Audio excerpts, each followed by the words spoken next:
I hate young Kevin Smith. I watch old interviews with me and I can't stand him. I just want to sit him down and be like, don't you know you made Clerks? Smile, God damn it. Like, it's funny.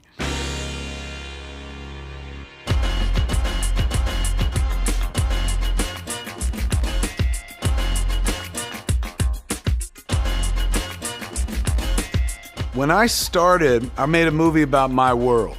Son, Bob, you're a rude motherfucker. You know that? You're cute as hell. Then I got to make another movie, and I decided to connect those movies. Seemed such a waste to just start a whole new story where the characters didn't know the characters from Clerks. I hate how fake Hollywood is. The idea of a continuity, of a universe. Don't tell me you have no idea there's a movie being made of the comic you two were the basis for. That came from growing up reading comic books. You know, Daredevil knew Spider-Man. Spider-Man knew Reed Richards. They all knew each other because they lived in New York and Marvel Comics and stuff. That was the birth of the Askewniverse. Our production company was called View Askew, so I started referring to those movies connected as the Askewniverse. A lot of people are like, hey man, Marvel stole your idea. No, I stole Marvel's idea. I just took it from the comics. They came to movies, they took it right back. Like, thank you for looking out for universes for us. We got it from here. I love that place. It's where I came from. This is my world. I knew everybody there, and I like the people of New Jersey. This is my hometown. What, you're saying you're from the burbs? Middletown, New Jersey. Get out of here! So when I started making movies, I set everything in New Jersey, like right where I was from. Didn't make sense to set it anyplace else. Why would I just be like, all right, well, this is set in Rhode Island. You know, I'd never been to Rhode Island. All the characters that I've written are archetypes of my world. Hey, I'm a firm believer in the philosophy of a ruling class. Most of the characters are incredibly erudite, overeducated, underemployed, as the boys in Clerks were. Smarter than everybody else, but not smart enough to get themselves someplace else. How did I go from the verge of hot fluoridating sex with Brandy to man of still coital debates with you in the food court? Just smart enough to realize this is all a scam and we're trapped, but not smart enough to get out of the box. Guys that look like you have a lot more to offer because you'll always try harder than the pretty boy. Always very strong women in their lives who shape them and kind of make them what they are. Forget about what you thought you were and just accept who you are. That's a bunch of horse You know, I knew I could write dialogue, and I had a voice, an ear for dialogue in my head. Give me a blonde-haired white boy so I can enjoy that shit. A lot of crudity. I try to keep it real and raunchy. And real raunchy. A lot of keeping it frank, you know, harsh language and stuff like that, which nowadays isn't even that harsh. What the f are you talking about? You, pal. What the f is going on? motherfucker. Who the f You said f. She said f. You said f to that girl. You said that you'd f her. That, to me, was like, well, let me reflect real life. Like I just wanted to hear my characters talk like me and my friends talk. Like, oh, f that.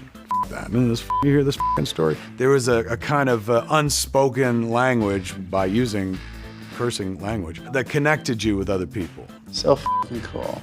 So I wanted to include that in all my characters, man. That foul mouths, but hearts of gold. You're acting really f***ing weird right now. I'm not much of a director. You ask any critic, they'll tell you. I think like an editor. So I'm just like, all right, I read the scene and I'm like, 6 shots gets me out of here. And honestly, probably do it in 4. You know, Chasing Amy Forward, I've edited everything, sometimes with Scott and then the rest of the times by myself. Chasing Amy was the movie where I learned you don't have to go crazy and shoot a bunch of coverage. Only shoot what you need, and that was because we were shooting the scene at the end of the movie where Holden, Ben's character, suggests a 3-way. I know what we have to do. As we headed into shooting that scene, most important scene in the movie, Dave Klein, our young DP, comes over to me and he goes, Please don't say it. I forgot to order film. So we basically have about 3 rolls for this entire weekend. All right. So that night we shot so sparingly, literally just every line that we needed, and that's a wonderful scene.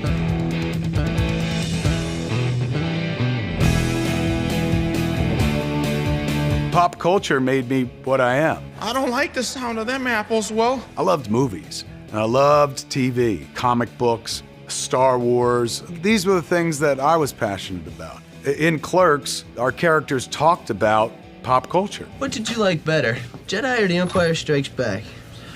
Empire. Blasphemy. Like, it wasn't enough to just have them talking about the fake events in the movie. I liked that they were sitting around talking about, like, you know, the same me and my friends talked about. That came from Quentin. I saw Reservoir Dogs. It opens with this conversation about, Madonna songs. Like a Virgin's not about some sensitive girl who meets a nice fella. And I know the movie's gonna be about a bank heist, but these guys in suits sitting around a table talking about a Madonna song the same way me and my friends would sit around and talk about movies. That was a revelation. I said, you can do this? Jay and Silent Bob are in the his hills! The wonderful thing about the Jay character is he seems to have no moral barometer, good or bad, so no filter between brain and mouth. So what's up? You have a friend for Silent Bob or you can just do us both? If so, I'm first. I hate sloppy seconds. You're a man of principle. Because of the heart of the character went over, connected, and I was able to take those characters beyond, like, the first movie into almost every movie I ever made. Snoochie Boochies Noochies. I had a heart attack a few months ago. Like, this was the year 2018 where I almost died. Unbelievable. When I was laying on the table, the only remote regret I had, and this is an absolute true story, as I was laying there, I said to myself, man, I wish we had gotten to make Jay and Silent Bob reboot. Because right now, if I die, the last movie I made was Yoga Hosers. Oh my God! I'm gonna go out on Yoga Hosers. I'm gonna start with a great convenience store movie and go out on a convenience store movie nobody likes. It's pretty rude. Like, God, I wish I could live just to make one more movie to go out on. You gotta get back on the horse, man. When I wound up living, as soon as I was out of the hospital and off the table, I was like, we are making Jay and Silent Bob reboot. Yeah, badass, yeah! 1 year from the moment when I had my heart attack and I went to the hospital and was almost gonna be dead. 1 year later, I'm gonna be on a set making Jay and Silent Bob reboot. Not even supposed to be here today. That's my life. The idea that you're like, well, wouldn't that be cool? And then you just try to make it happen. That's all life is. Goddamn yoga hosers.